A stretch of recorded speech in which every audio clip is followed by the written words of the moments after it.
Now, I'm sure you've all heard about the game Among Us. If you've been living under a rock and have no clue what I'm talking about, Among Us is a game where 10 crewmates live on a spaceship. The catch is, one of them is an imposter, and the imposter's job is to kill off each crewmate without being caught. On the other hand, the crewmates must complete their tasks while trying to find the imposter and not get killed. It's a pretty fun game, but I never thought the Among Us game would happen to me in real life.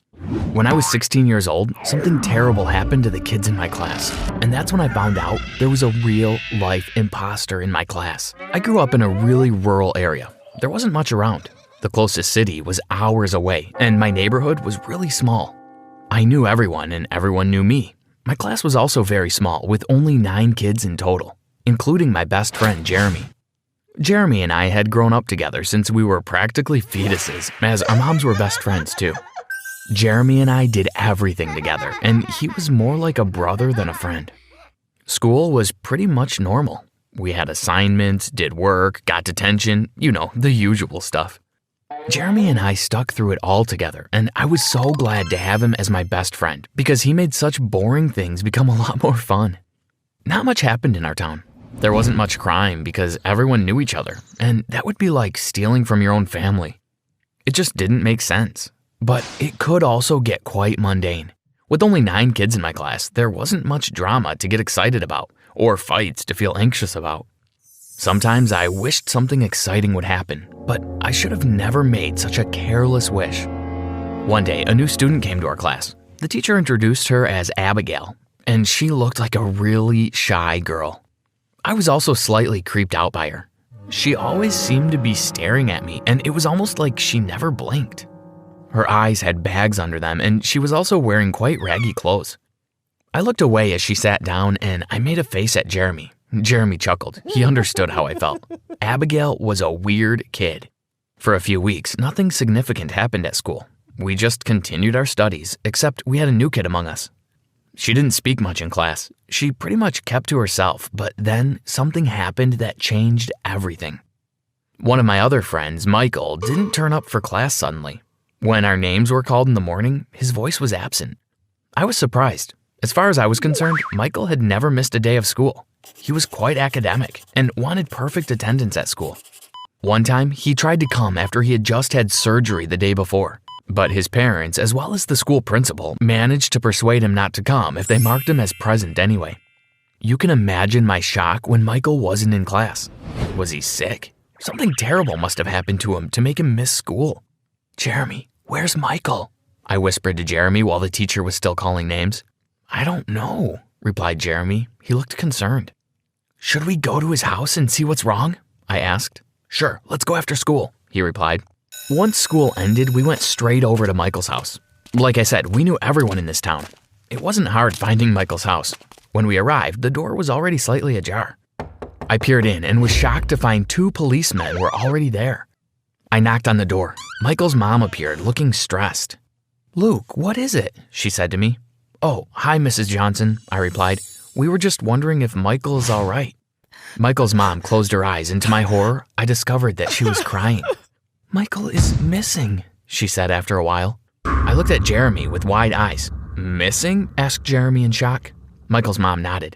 "Since this morning. The police are here. Have you any news about his disappearance? Do you know where he could be?" I shook my head regretfully. "I'm sorry, Mrs. Johnson, I don't. I hope you find him soon." Michael's mom looked down in disappointment. "That's okay, Luke. Thank you." She closed the door and Jeremy and I walked away. We were so shocked by this sudden turn of events that we hardly spoke on the walk home. The next day at school, Michael was still missing. At school, we set up a notice board for anyone who might have had any info on where Michael had disappeared to, but no one knew a thing.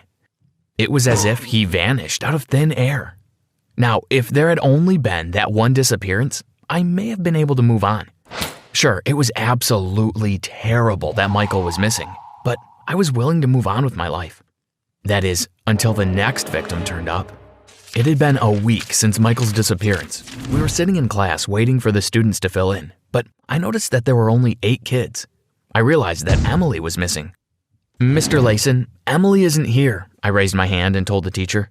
Mr. Layson looked around, and I thought I saw fear flash across his eyes. "I see," he said nervously. Then he called someone on the phone and I noticed that his eyes had widened. I felt my stomach plummet with terror. Surely Emily wasn't missing too, right? Maybe she was just sick. She had to be. This didn't make any sense. At that point, Abigail, that new kid I told you about, entered the room. There was something about her that made me terrified. I don't know whether it was the blank stare or her strange appearance, but she gave me the heebie-jeebies.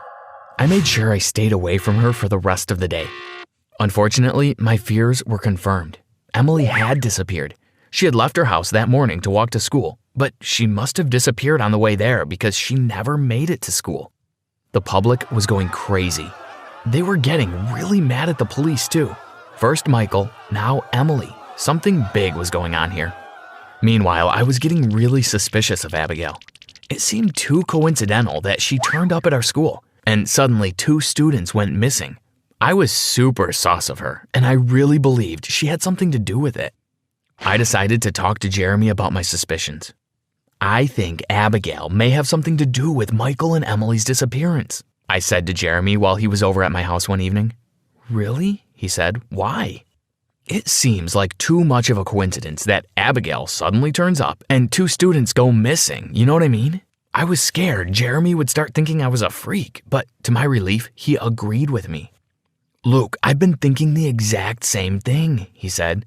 I think we should investigate it more, figure out if Abigail is behind all this. I honestly think there's an imposter in our class. I felt my blood run cold. This was starting to get really scary, but I nodded my head anyways, and we made a plan to spy on Abigail. The next day, we followed her home from school. Her house was actually very close to my house, which scared me even more. She entered her home, and soon she was gone. Jeremy and I waited outside, hiding behind some bushes, and then Jeremy suggested we sneak into the garden and take a peek through the window. I didn't want to do it because what if we got caught? But Jeremy eventually persuaded me, and before long, I found myself in the new kid's garden, peeping through her downstairs window. What I saw made my jaw drop. Abigail was in the living room and she was holding something in her hands, and I remembered what that something was. Emily's backpack. That's right, Abigail was holding Emily's backpack. Emily, the one who was missing. I recognized it because it was bright green and had stickers on it. I would recognize Emily's backpack anywhere. I was never so sure of something in my life by that point. I truly believed Abigail was the imposter, the one who was behind these kids' disappearances. I motioned to Jeremy and we fled the scene before we were caught spying. I told Jeremy about what I saw and he looked terrified. We didn't know what we should do next though. Should we go straight to the police? I thought that it may be wiser to wait and see if we could catch Abigail red-handed. After all, we didn't want to tell the police if Abigail could get away free of charge. We needed to make sure she would be arrested for sure, and so we waited. Big mistake. The next day at school, 4 kids were missing. Crazy, right? There were only 4 of us left in class. Me, Jeremy, Abigail, and this one other kid whom I didn't know that well. I was practically shaking with fear. I kept looking at Abigail thinking she was going to lunge at me or something and attack me, but she seemed surprisingly calm. Mr. Layson looked very concerned. We ended up getting let out of school early and we were told to head straight home for our own safety. The thing was, I didn't want to walk home. Abigail lived very close to me, and what if she ambushed me while I was walking home? I didn't want to disappear like Michael and Emily and the others, and so I asked Jeremy if I could stay over at his house that night, and thankfully he let me. We arrived at Jeremy's house and headed to his room. We were sitting in there for a while talking about our suspicions of Abigail and how we might catch her, when I heard a noise come from downstairs. It sounded like shouting or something. What was that? I asked. What? Replied Jeremy. It sounded like it came from the basement. Don't worry about it, he said. I was sort of worried. What was that noise? Jeremy suddenly stood up and said he needed to go to the bathroom. While he left, I decided to investigate the strange noises. I went downstairs, making sure to step on my tippy toes so Jeremy didn't hear me from the bathroom. I went over to the basement door and headed down the staircase. The noises were a lot louder now, and I was sure someone was shouting. When I made it down, I turned the light on. What I saw shocked me to my core. There was a cage, a huge cage, and inside were all the missing students. Emily, Michael, all the others. They were all locked in this cage like prisoners. In my best friend's basement. I shook my head and rubbed my eyes, thinking I must be hallucinating. This didn't make any sense. Why would they be in Jeremy's basement? And that's when it hit me. Jeremy was the imposter. Suddenly, I heard footsteps behind me and Jeremy appeared. "So, you found out," said Jeremy. He had some rope in his hands. "Jeremy?" I stammered. Suddenly, Jeremy lunged forward and grabbed me, tying me up with the rope. Jeremy tied me to a chair, and despite my protests, I was now trapped. "Why, Jeremy, why?" I yelled. I couldn't believe it. Jeremy had kidnapped all these poor kids, but why? Why do it? None of this made any sense. I had known Jeremy my whole life, and I would never have expected this of him. So it wasn't Abigail, but then why had Abigail had Emily's backpack? Then something happened that turned my world upside down. Red lights started flashing in the basement, and a speaker was turned on. A voice spoke through the speaker. "And that is the end of the Among Us game show Student Edition," said the voice. Suddenly, a man dressed in a suit, as well as some cameramen, came into the basement. "It looks like Jeremy has won the game," the man said into his microphone. "Yes!" Jeremy pumped his fists into the air. I was so stunned. I didn't know what to think. But then Jeremy glanced at me and smiled apologetically. "Sorry about that, Luke," he said. "What is going on?" I yelled. And that's when Jeremy explained everything.